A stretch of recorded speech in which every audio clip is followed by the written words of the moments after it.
Welcome to Universal Consciousness. Today, we'll be brushing up on the interchange and the transformation, what it brings and what it develops in the process. Inner transformation through consciousness, awareness, and mindfulness offer several key benefits. Now, some of these key benefit attributes you can expect from the interchange are increased self-awareness. This helps us understand thoughts, emotions, and behaviors. Also, mindfulness enhances emotional regulation for a better management of stress, anxiety, and overall emotions. Now, this transformation will improve mental clarity, enhance your focus, concentration, and decision-making skills. This is greater as for compassion goes. This is greater involvement with empathy. This is a greater feel for a deeper connection with oneself and with others. Now, this inner transformation brings peace and calmness. It reduces stress, it can increase sense of well-being, and this is what we consider personal growth. Now, this development aligns with actions and values and purpose. This resilience can create adaptability and offer a better coping skills. These benefits help overcome challenges and can lead to a more fulfilling, purpose, and meaningful life. True transformation always comes from within. The external world is but an expression of the internal. People in their natural state often wonder, where is awakening leading us? Or, am I really awake? That's a question that everybody can ask at a certain point in this evolution of the transformation.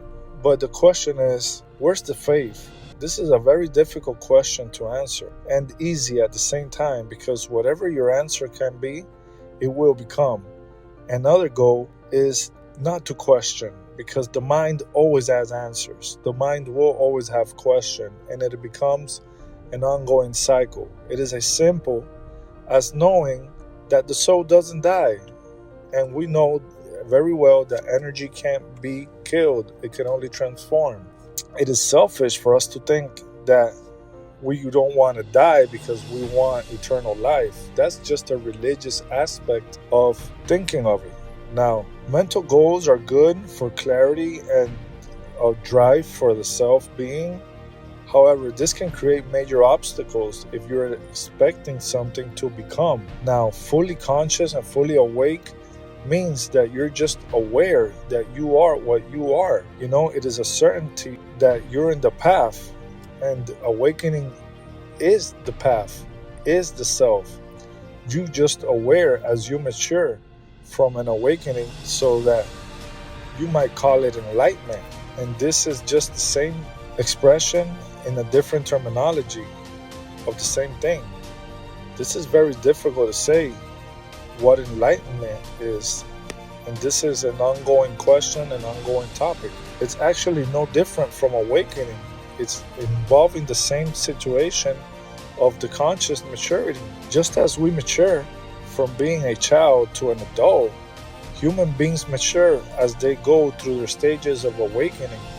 It's not just one phase, it's a stage by stage, step by step process. And you'll notice as you go transforming. Now, the experience of maturity itself is an expression of awakening, and it's quite difficult to express in a literal sense. But if you try to express it somehow, at least you can give your failures quality.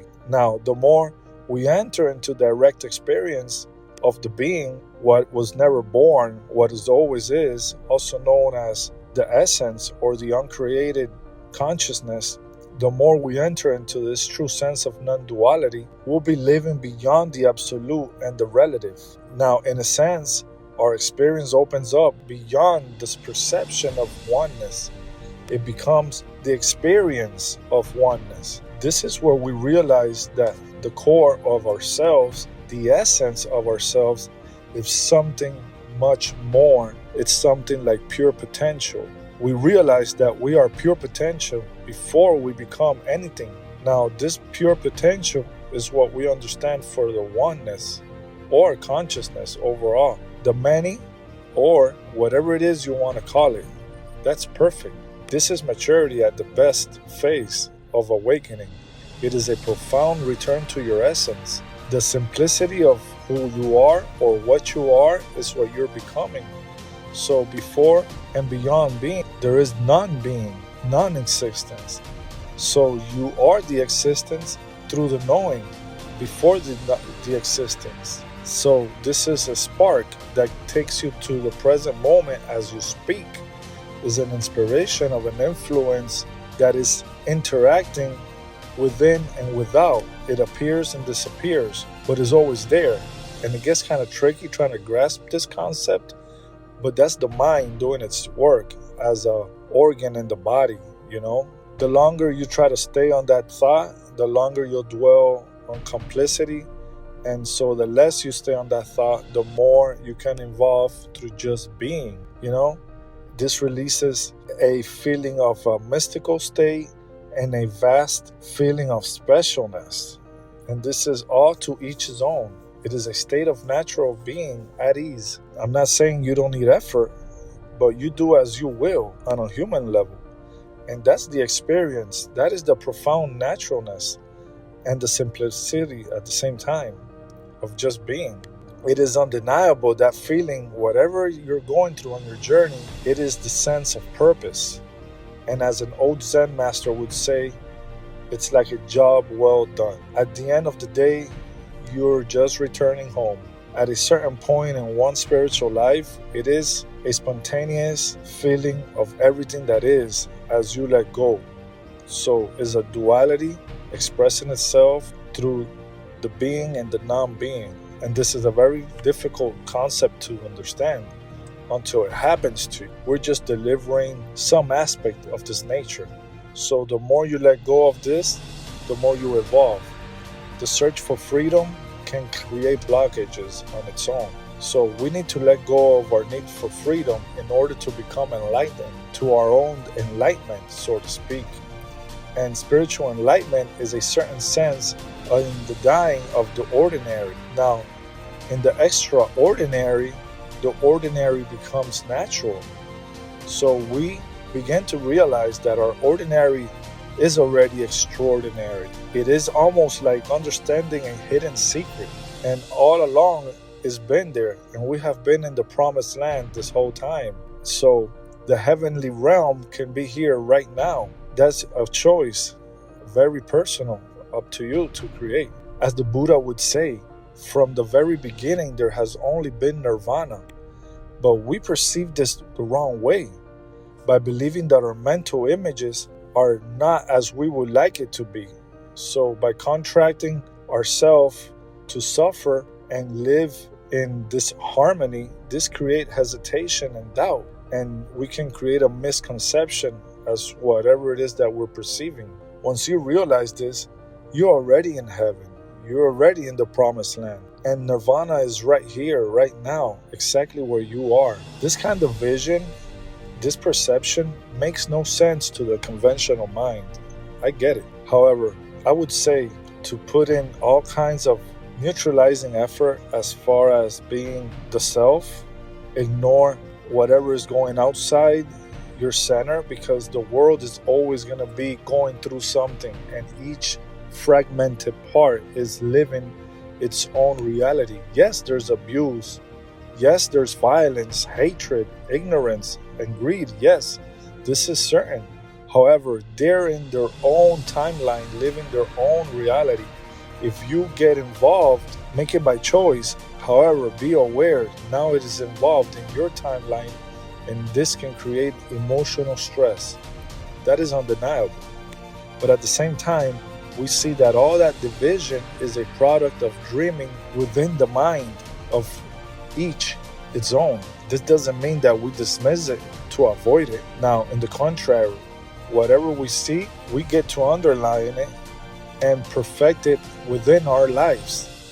So from basic work, literally speaking, whatever you experience influences the collective consciousness through the subconscious. Knowing this is creating a life of perfection and complete change in the force and the field of nature. Now, we are no longer pulled by this negativity. We are influencing it. We are creating waves through a clean and aware intention. We no longer feel the need to achieve anything.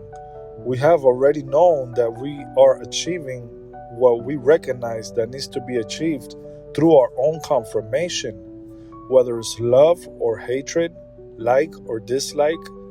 This is your own state of consciousness. These are states of consciousness within the dreaming mind that you make your own. And when you have reconciled all these opposites, when they have been harmonized within the system, then there is something else that moves on in life. It is something extraordinary and simple. That force, that energy that moves us is at the same time everywhere in the substance of creation, within the self. This energy is not divided. It is always completely transcendent and is always completely here and now. In this moment, there is never a need for a different moment. Better yet, now is always the perfect moment. So create your perfect moment here to have a better future. When we see this moment as it truly is, and we perceive it for something extraordinary, then we do not need to make it into anything else other than what it is, because it is already extraordinary as it is. And when we understand this, we have healed the illusory division within the self, and we have begun to heal within the greater consciousness of humanity. Our greatest contribution to humanity is the awakening. This is literally abandoning the state of consciousness in which the mass of humanity finds itself and discovering the truth of our being, which is the truth of all beings, is the self-realization. And when we do this, we return as a gift, as a newborn to existence. We have been reborn. And as there are many traditions in different cultures, they all offer some story, and many know the story of the Christ consciousness through its transfiguration. And it is literally a transformation. It's a new birth, incredibly impacted into the humanity subconscious per se. Now, you can definitely channel this subconscious through the consciousness, but you have to be very well aware of what it is. Now, sometimes it can get outwardly, and we forget to what extent that how great we really are. Because the more you search, the less you'll find, and the more you feel, the more you are. The greatest help we can offer is to awaken. This does not mean that we stop doing what we definitely love. Lending an aid or feeding the hungry or caring for the poor, this is totally up to you. Now you make that decision. This does not mean that any of the above mentioned here can or has to be avoided. So however you are and whatever you feel, you have to realize that our greatest contribution, it's already being aware, not by division, but by being yourself. And that is the greatest gift we can offer humanity. Be yourself, be aware, and be conscious. Humanity will not change because we design another system within the government. Because if something imposed from outside, it becomes an idea of a grand system that is structured through concepts and ideologies as already is. So true transformation always comes from within, and it comes from being aware through the awakening. So we come to see that the external world is but an expression of the internal world, and what we manifest is the expression of the unmanifested. As a culture or as a mass of a collective species, we can continue to live in a divided state of consciousness no matter what, and how much we change externally, we will continue to manifest division. That is just the rule of the game. This is how it's always been, and this is how it is. Nevertheless, however, each of us who enters the natural and simple undivided state makes a contribution to the being without even trying, without taking any credit, without anybody knowing of it. You just are being who you truly feel to be. And now that is your most sincere way to contribute. Whenever your consciousness is no longer divided, you become a part of the manifested one. you come to the enlightenment and extraordinary, wonderful, profound being of the self. That is very simple. And I know I've extended myself with all this terminology and it sounds very difficult. So all I can say here is be you, No great definition is definitely needed for an enlightenment state of consciousness. The simple way of being is just to be you, and the mind will always be the mind, and it will always be the receptor of a channel that you pick by choice and that can easily attach to thoughts from the vast stream of consciousness. Play with that space between you and your thoughts and meet your true self in the middle. That's where you are. You're just doing the intermediate act of awareness through consciousness as you evolve, and you can grasp as a witness the mindfulness of your creation. So, with that being said, thank you for watching. Please like, subscribe, comment, and share if you think somebody might like to hear something like this. Until then, Universal Consciousness signing out.